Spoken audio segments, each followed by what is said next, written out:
dulu. Macam-macam tak yakin ku tengok.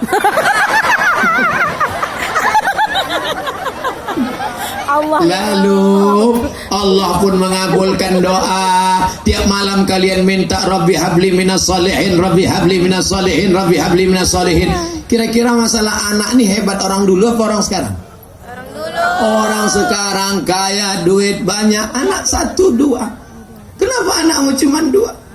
Asik main WhatsApp, tak sempat.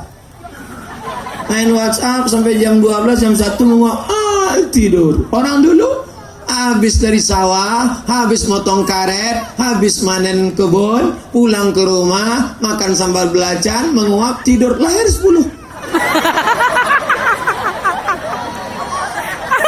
Anaknya 10, 10-10-nya jadi orang. Sekarang 2 orang, 1 hantu, 1 setan. Kira-kira yang berkah itu orang dulu apa orang sekarang? Orang dulu habis sholat subuh berjamaah, sarapan, baru pergi kerja. Sebelum maghrib sudah pulang, sholat ke masjid. Orang sekarang sebelum subuh sudah berangkat, habis isya baru pulang, cari rezeki tunggang langgang lintang pukang. Berkah tak ada, mati di tengah jalan ditabrak truk, habis. Hidup tak berkesan sama sekali. Saya bukan mau mengatakan kita balik ke zaman silam. Mari maknai hidup. Makanya kalau mau sedang selera makan, makan aja lah. Nah, ingat juga aku sama kepiting itu lagi. Akhirnya buah dari makanan halal tadi lahirlah anak. Tapi karena istri tadi soleha, sedang hamil tua, memasak sarapan pagi nasi goreng, suami tercinta buah hati belayan jiwa. Sallallahu ala Muhammad. Teng teng teng teng teng. Sallallahu alaihi wasallam. Kalau dapat kalian yang soleh, tapi kalau dapat kalian kuntilanak.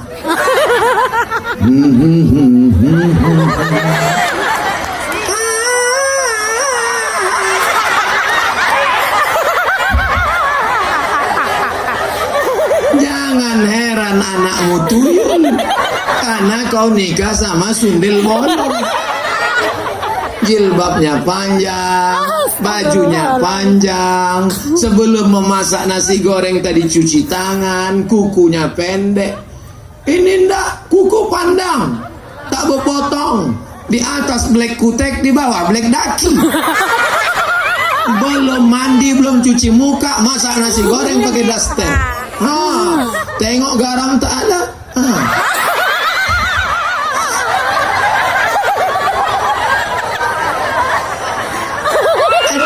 Adinda, enak nasinya. Iya. Apa resepnya? Nih. Nasi sudah jadi tai ayam. Udah hancur begitu cerita bubur ayam juga lagi.